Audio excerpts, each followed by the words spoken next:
Dehradun. Road map के मुताबिक तो मैंने ठीक ही सड़क पकड़ी थी, फिर भी ज़्यादा आगे बढ़ने से पहले आश्वस्त हो जाना बेहतर समझा। सुबह होने से पहले का धुंधला अभी काफ़ी शेष था। सड़क पर किसी कुत्ते तक का नामो निशान नहीं था। पीठ पर लदा अपना बैगेज मैंने सड़क के किनारे वाले पार्क की एक बेंच पर रखा और हल्का फुल्का व्यायाम कर समय बिताने लगा। काफ़ी देर बाद पैंट शर्ट पहने एक आकृति जॉगिंग करती हुई पार्क की ओर आती दिखाई दी। कुछ ही देर में वह काफ़ी नज़दीक आ गई। यह एक पहाड़ी लड़की थी। पार्क में मुझे व्यायाम करता देख किंचित आश्चर्य की रेखाएं उसके माथे पर उभरी, लेकिन जाहिराना तौर पर वह सामान्य तरीके से पार्क में दाखिल हुई और जॉगिंग करती रही। Excuse me. दूसरे चक्कर में वह मेरे निकट से गुजरी तो मैंने टोका। वह रुक गई। सहस्त्रधारा जाना है मुझे, मैं बोला। ठीक जगह रुके हैं आप, वह बोली। पहली बस ठीक 6 बजे यहाँ से गुजरेगी। लेट हो गई तो? मैंने शंका जाहिर की। पिछले 5 सालों में तो कभी हुई नहीं, वह उपासपूर्वक बोली। यानी कि पिछले 5 सालों से आप लगातार यहाँ जॉगिंग कर रही हैं? उसके रवैया को दरकिनार कर मैंने पूछा। So what? मेरी बात पर उसका चेहरा एकदम से गर्म हो गया। डोंट बी एंग्री, यूं ही पूछ लिया मैंने तो, मैं बोला। मुझे आप सिर्फ रोडवे बता दीजिए, पैदल जाना चाहता हूँ। पैदल?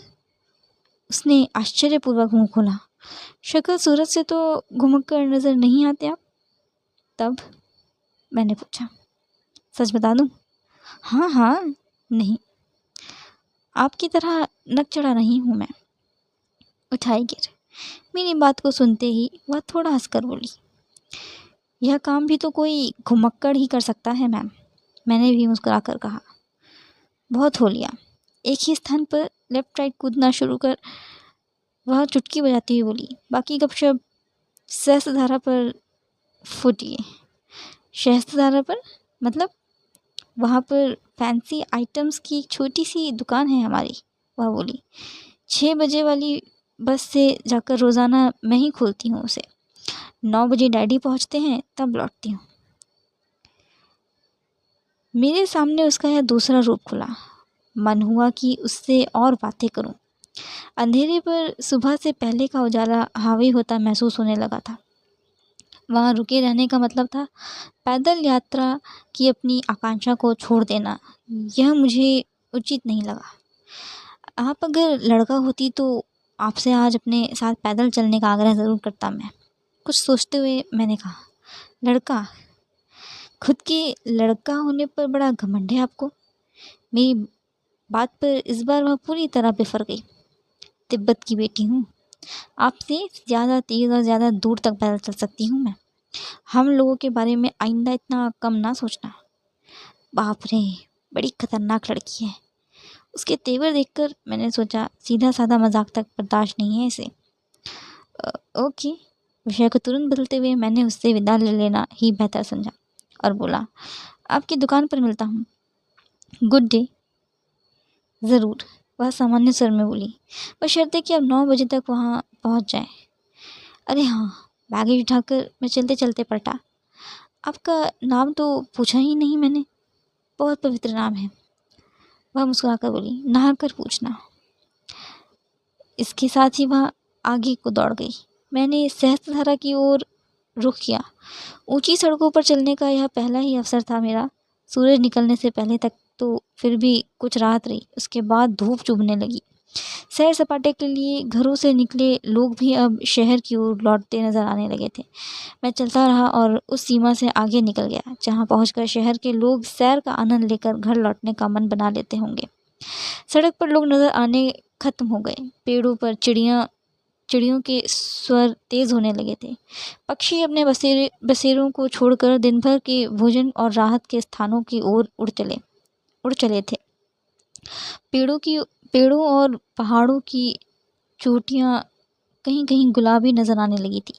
पहाड़ी रास्ते पर चलने के लिए शरीर को इतना श्रम करना पड़ रहा था कि उस सर्द सुबह को भी मेरे माथे पर पसीना चल चला आया था। लेकिन मैं चलता रहा। मुझे लगा कि मेरी बनियान भी पसीने से भीगने लगी है और यही हाल रहा तो कुछ ही देर बाद अपनी जर्किन और स्वेटर मुझे कंधे पर लाद लेने होंगे।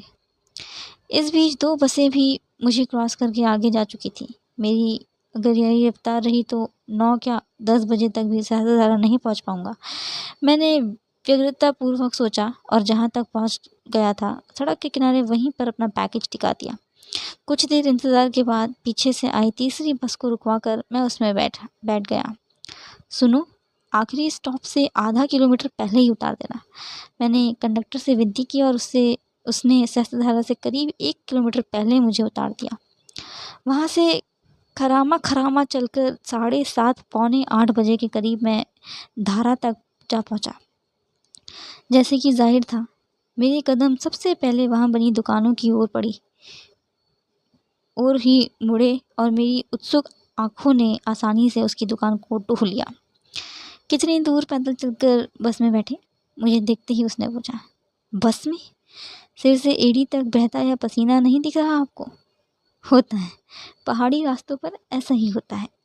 मेरी बनावट को नज़रअंदाज कर वह बोली, कोई बात नहीं, जब तक ना चढ़ो तभी तक रहती है पहाड़ पर चढ़ने की ललक। कमाल हो। सो तो है, वह बोली। ऐसा करो, उधर जाकर पहले नहा लो। बाहर और भीतर दोनों तरफ का मैल धो डालोगे, बड़ी पवित्र धारा है। बाहर भीतर के मैल से मतलब? पसीना और थकान, और क्या? वह बोली। अब तो बता दो अपना नाम, मैंने विनयपूर्वक बोला। कहा ना, बैगेज पीठ से उतार कर नीचे रखो, आराम से बैठकर एड़ी तक बहता यह पसीना सुखाओ, अपने पूर्व अंदाज में वह बोली। उसके बाद, धारा के बीच पड़े बड़े बड़े पत्थर देख रहे हो ना, उनमें से एक पर मेरा नाम लिखा है। नाम ढूंढने के बहाने नहाना भी हो जाएगा। क्यों? कमाल थी वह लड़की। यह तो उसके पास गुस्सा था या उपहास। मैं बार बार उसकी उपहास भरी बातों से अंदर तक छिल जाता, फिर भी सौम्यता और सरलता के आकर्षण में बंधा कुछ कह नहीं पाता। अच्छा छोड़ो, सहज होकर मैं पुनः बोला, कितने भाई बहन हैं आप? हम?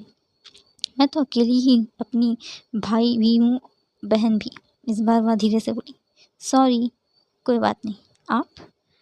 हम तो बहुत हैं, 7। मैं सबसे छोटा हूँ। बहनें कितनी हैं? उसने तपाक से पूछा। सिर्फ एक, आप जैसी ही होगी। I mean naughty and beautiful. मुझसे कहीं ज़्यादा, और बहादुर भी। अच्छा, उसने प्रफुल्लित स्वर में पूछा। नाम भी बड़ा प्यारा होगा ना? क्या है भला? वही तो पूछ रहा हूँ सुबह से। उसकी नाक पकड़कर दाएं बाएं हिलाते हुए अपेक्षाकृत अधिकारपूर्ण स्वर में मैं बोला। बताती है कि नहीं? सोनम। सोनम नामग्याल। एक झटके के साथ अपनी नाक छिड़वाकर मेरे हाथ को बारी बारी कई बार अपनी आंखों पर लगाया उसने। मैं हर बार उनसे बहते स्नेह का गर्म स्पर्श अपनी त्वचा, अपने दिल, अपने दिमाग पर महसूस करता रहा। अब तक बह रही है स्पर्श की वह पवित्र धारा, ऐसा लगता है।